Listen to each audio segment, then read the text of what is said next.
ফেব্রুয়ারিতে ত্রয়োদশ জাতীয় সংসদ নির্বাচন। এই বার্তা পেয়ে সারা দেশ প্রস্তুত হচ্ছে একটি অবাধ, সুষ্ঠু ও গ্রহণযোগ্য নির্বাচনের জন্য। ভোটের এই হাওয়ায় কি ভাবছেন সাধারণ মানুষ থেকে শুরু করে আগামীর জনপ্রতিনিধিরা, সে কথা জানাতে ডিবিসি নিউজের ইলেকশন এক্সপ্রেস ছুটে যাবে সবগুলো সংসদীয় আসনে।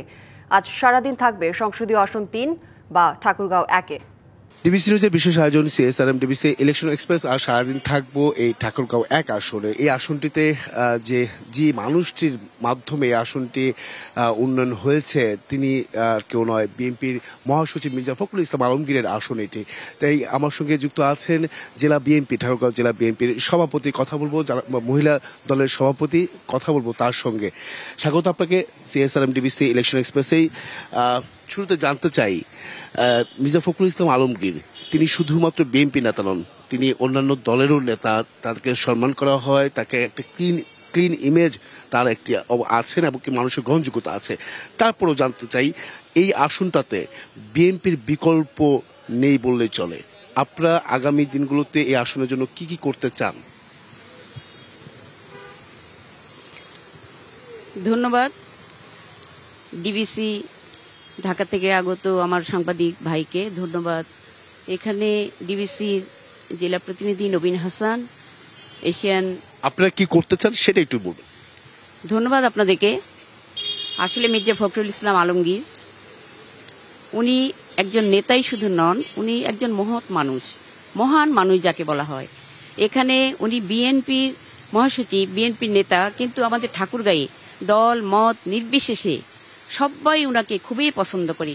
উনার শিক্ষাগত যোগ্যতা, উনার ফ্যামিলি ব্যাকগ্রাউন্ড, উনার চারিত্রিক বৈশিষ্ট্য, উনার চলাফেরা, কথাবার্তা, সর্বোপরি মানুষকে ভালোবাসার যে একটা গড গিফটেড ক্ষমতা উনার মধ্যে আছে, সেটা দিয়েই উনি শুধু বিএনপি নয়, উনি প্রত্যেকটা দলের একদম বড় থেকে নিচু পর্যন্ত, টপ থেকে রুট লেভেল পর্যন্ত প্রত্যেকটা মানুষের কাছে উনি অত্যন্ত জনপ্রিয়। এই জনপ্রিয় মহান ব্যক্তিটি উনি সব সময় এখানে আমাদের এই আসনটিতে উনি প্রতিদ্বন্দ্বিতা করেন এবং বিপুল ভোটে জয়লাভ করেন। এবারও উনি প্রতিদ্বন্দ্বিতা করবেন। উনার বিকল্প ঠাকুরগাঁও জেলায়, আমার মনে হয় শুধু ঠাকুরগাঁও জেলায় নয়, অন্যখানে কোথাও নেই এই মানুষটি। যেহেতু মহিলা দলের সভাপতি হিসেবে এখানে আছেন, দায়িত্বপ্রাপ্ত আছেন, পরবর্তীতে যখন বিএনপি ক্ষমতা আসবে তখন নারীদের জন্য এই ঠিক ঠাকুরগাঁও ১ আসনে কি করবেন বলে মনে করছেন, কি করা যেতে পারে? আপনারা সবাই দোয়া করেন আমাদের বিএনপি যেন ক্ষমতা আসে, এবং বিএনপি ক্ষমতা আসবে এই ব্যাপারে নিশ্চিত। আমাদের মহাসচিব তো বারবার বলছেন, উনি কিন্তু যত কিছু হোক উনি নারী বান্ধব, উনি নারীদেরকে খুব পছন্দ করেন, মহিলাদেরকে, বিশেষ করে মহিলা দল যেহেতু আমি নেতৃত্ব দিয়ে দীর্ঘদিন 33 বছর ধরে চালাচ্ছি, উনি আমাকে অত্যন্ত পছন্দ করেন। তো উনি বলেছেন যে ভাবি আমরা যদি ক্ষমতায় আসি তাহলে কিন্তু মহিলাদের জন্য, বিশেষ করে এই যে বেকার মহিলাদের জন্য, আমাদের অনেক বেকার মহিলারা আছে, তাদের জন্য উনি কর্মসংস্থানের ব্যবস্থা করবেন। আমাদের শিক্ষিত মহিলারা যারা লেখাপড়া শিখে যারা বসে আছে, চাকরি বাকরি নাই, উনি অবশ্যই চাকরি বাকরির ব্যবস্থা করবেন। উনি তো ইতিপূর্বেও ছিলেন, দীর্ঘদিন ছিলেন, তাতে উনি ঠাকুরগাঁয়ে কত উন্নয়ন করছেন সেটা কিন্তু ঠাকুরগাঁওবাসী জানে, এখানে আওয়ামী লীগ বিএনপি সবাই জানে। উনি বারবার কথা দিয়েছেন, আমরাও জনগণের কাছে, আমরাও মহিলাদের কথা দিচ্ছি, যদি বিএনপি ক্ষমতায় আসে অবশ্যই মহিলাদের জন্য উন্নয়ন করা হবে, তাদের চাকরি বাকরি, তাদের কর্মসংস্থানের ব্যবস্থা করা হবে। বিশেষ করে তারেক রহমান কিন্তু একটা কথা বারবার বলেছেন, 31 দফা তো বলছেন, উপরন্তু বলছেন যে আমরা যদি ক্ষমতায় আসি আমরা মহিলাদের জন্য প্রত্যেকটা পরিবারে আমরা ফ্যামিলি কার্ড দিব। যেই কার্ড হবে সেই মহিলার একটা হাতে শক্তি, একটা আত্মসম্মান।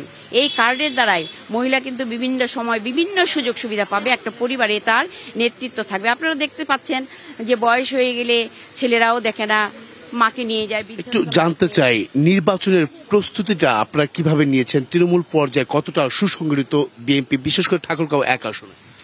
এটা তো বলার অপেক্ষা রাখে না। 17 বছর ধরে আমরা নির্যাতিত, 17 বছর ধরে আমরা রাজপথে আছি, এইখানে আছি, এই রাজপথেই আছি, সঙ্গে মহিলারা আছি, শত শত মহিলা। আপনি বললেন যে আজকে মহিলা নাই, একটু সময় পেলে আমরা মহিলা ভর্তি করে দিতাম। আমি বলবো যে নির্বাচনের ব্যাপারে আমরা প্রস্তুত, আমরা 100% প্রস্তুত।